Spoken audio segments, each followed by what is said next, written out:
Good morning, folks. It's always nice to delve into the world of reviewers or critics who have odd tastes. It's not to say their tastes are bad or they don't actually like what they're talking about. It's just nice to see into the minds of these people, to see why they like things which are pretty much universally seen as not good or even bad. Geez, how do I begin here? Let's just go through this. I'm getting a little stomach ache just sort of reading this, but okay. Most people scoff a bit when I tell them that one of my favorite things about Mass Effect 2 is scanning planets. This is the worst feature of the game, the most hated, the most time-consuming, the most redundant, repetitive. It's just a resource grab. There's nothing creative about it. There's nothing storytelling-wise about it that's unique or special or even part of the story. It's just there. The whole act of clicking on a planet, watching a transition screen, turning said planet around its axis for a while until you found a mineral deposit, and then listening to the same lines over and over again as your probe launches isn't exactly a rousing experience. Period. And then it doesn't have to be? Yeah, let's not make gameplay fun or interesting or colorful or worthwhile. There's probably a dozen things you could have done in a minigame to make it more interesting, more fun, more playable, and not more redundant and boring and repetitive. Many things you could have done. Different colors, different probes, different resources, different targets you couldn't hit after a certain time. Things you had to unlock. All sorts of things you could have done with that minigame. But what they did, they gave you a sphere, they allowed you to rotate it, they put a texture map on it, and they randomly put some sort of deposit so that your sound machine can make some noise like a Geiger counter. That's it. Oh, and they got the actress to say some lines. Probe away, launching probe. Woo, that's the entire experience. Do that for hours and hours. So you can build a frickin' thing to clean up your scars. It's like, what? That was the experience. But okay. The Mass Effect universe is an accomplished piece of world building. The moment I step into Shepard's boots, and you've spelled Shepard wrong, just so you know, I have Mass Effect Shepard. I have a personal history that ties me to the achievements of the human race in outer space. Okay. Humans made first contact with new species, became represented in an interplanetary council, and can basically go wherever they please. But the Mass Effect saga is also about uncharted space, showing us that for all that humans have seen and built, there's always more of space to be discovered. That's right. That's kind of the appeal of space exploration. It's the unknown. You're right. To me, scanning planets is about discovery. To me, scanning planets is about having a really stupid minigame where you're discovering mineral deposits. They switched it up a bit in Mass Effect 3, but that was like very, very minor.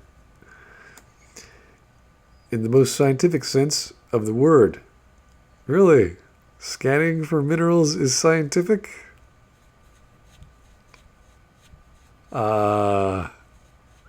Okay, I don't think you've ever conducted a scientific experiment before, poster person. Having a tool to look at the I'm sorry. Let's keep going. I probably won't be able to articulate very well. It is, like Spock's technobabble in Star Trek, an important part in delivering a fully real... Wait, what? How is Spock or anyone giving exposition, technical or otherwise, an important part in delivering a fully realized world? This planet, Boro, or any other planet, or most of the planets in the Mass Effect 2 world, are completely optional. They have nothing to do with anything. You don't need to do these things.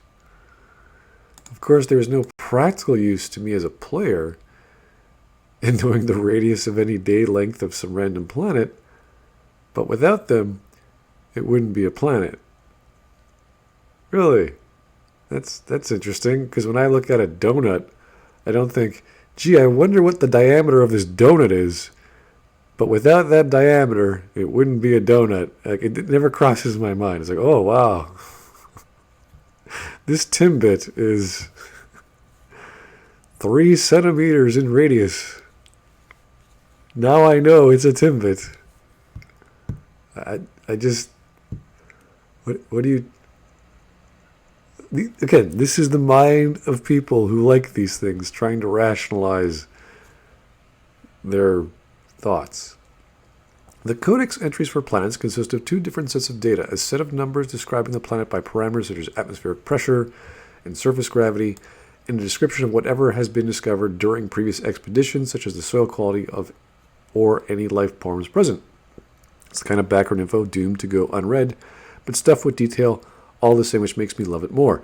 Okay, that's fine. I mean, everyone loves descriptions and details that are off the beaten path. You don't need to know them. But when it comes to the case of the planet that Shepard was turned into a flaming pancake, the possibility of Shepard or their brain ever surviving the sulfuric acid world, or nitric acid? I can't remember which acid it was. In the atmosphere, slamming into the ground at such force, burning up, like everything was like, no, this, once you get that detail that they so detailedly gave us, they put so much description into, we find out it cannot possibly explain how Shepard could have survived. Now, I'm kind of trying to think of what sort of planetary details that Shepard needed to survive in a planet, maybe low gravity, maybe a certain atmosphere that wasn't too violent, that wasn't too thick. Like really, really wide atmosphere. Maybe there would be some sort of explanation on how his suit could have protected him, but there's nothing. There's no explanation possible. Would a higher water content have slowed his descent? Are there some sort of maybe element 0 naturally occurring, which may have caused some gravity wells or something that would have caused him to slow down or shift or something? And they're like, stuff like that. But no, it's all just doom and gloom and destruction, which makes no sense. So I don't mind having these wonderful details and some game developer or designer filling in all this wonderful technical stuff for the sake of it. But if it doesn't make sense or doesn't add to the story, it's just useless fluff. It's useless world building, which doesn't help anyone. Yes, it's a planet, it has stuff, but we don't care. We're here for the minerals, which is a boring process. Learning about the radius of a planet, or its water concentrations, or how much air it has in its atmosphere is just like, yeah. Imagine the effort and dedication that goes into making a whole solar system worth of planets with different conditions, an immense world-building endeavor, and all just for you to scan a planet and siphon off a few stones. Exactly. They're doing all this work and effort for no value, just so you can play a dumb minigame. There's a big disconnect here between giving us superfluous information that is world building for the sake of it and pressing a button to get some minerals. Do you honestly think the entire planet is filled with just these 4 minerals? Of course not. It's strange. Like, why would they go through all this process? Wouldn't they have elements? Wouldn't they have chemical compounds aside from just a bunch of alloys? Or, okay, element 0. From a mechanical perspective, scanning is a more economic and far less tedious alternative to going down to a planet in your Mako and driving around until you find minerals. Hate? Oh, so this person hates the Mako. It's supposed to be a quicker and more efficient form of resource gathering grounded in the realities of spaceflight. Really? Pressing a button and getting minerals by launching a probe makes 0 sense. A probe is a thing you shoot off into something and it gives you information. How does a probe turn into a mining operation? How do those minerals get mined? How do they get transported? How do they get preserved while they're being transported? Like what? It is such a cheap, stupid thing to do. This streamlining of RPG mechanics, of gameplay mechanics. It embodies the crap that was Mass Effect 2's gameplay. I would rather have had the Mako. I would rather have explored a Mass Effect 1 world in Mass Effect 2. As generic, at least you were moving around, you were actually in 3D space, you're not looking at a ball and going, oh, there's sound here. I'll press my button when it gets loud. At least you were exploring the vast wilderness that was the galaxy. With a ship or with a car, maybe a shuttle, whatever. Anything would have been better than this, just looking at a ball and pressing a button and watching these meters go up.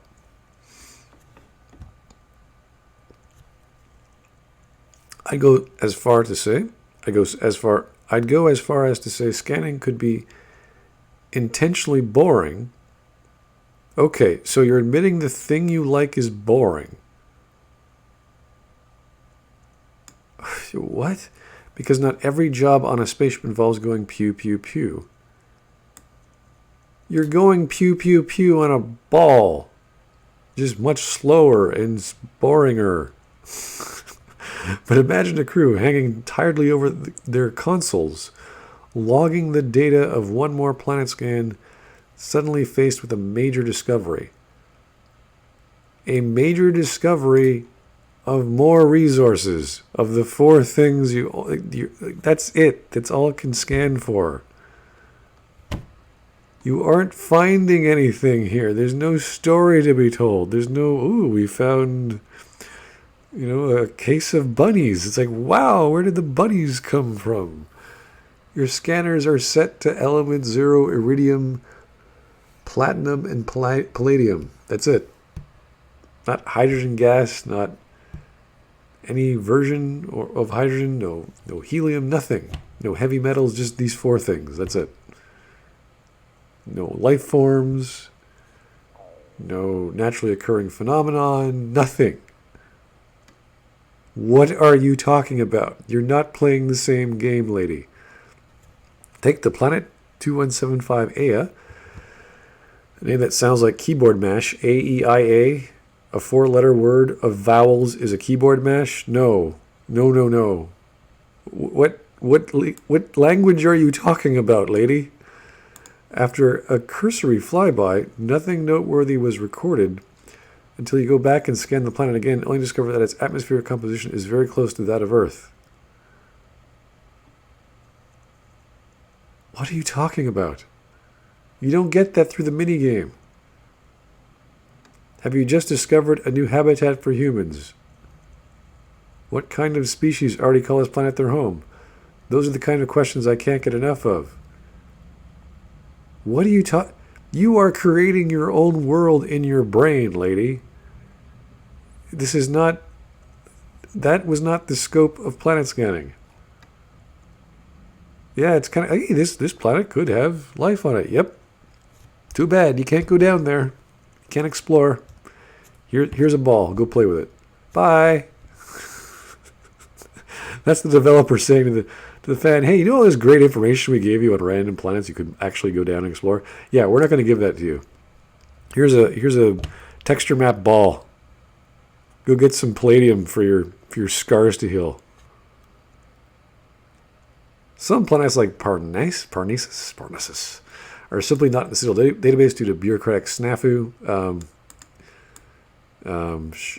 Maybe. Which makes me think about how even space conquest is nothing without a good back-end filing system. Which makes me think about, you're not conducting space conquest. You're ripping resources off a planet magically. Even Mass Effect 3 and Mass Effect Andromeda even go a step further and tell more detailed stories. How the planets fit the world, detailing noteworthy history of who lives there or what happened to render a planet inhabitable. Oh, so you're saying Mass Effect 2 does suck? in the part that you liked, which is to provide useless information about the ball you're scanning. Great. Whether I find a rusty spaceship or satellite, I imagine the mighty storms that might have ripped them apart. Yes, of course. You're inspired. You start deducing things. How did this get here? Yada, yada.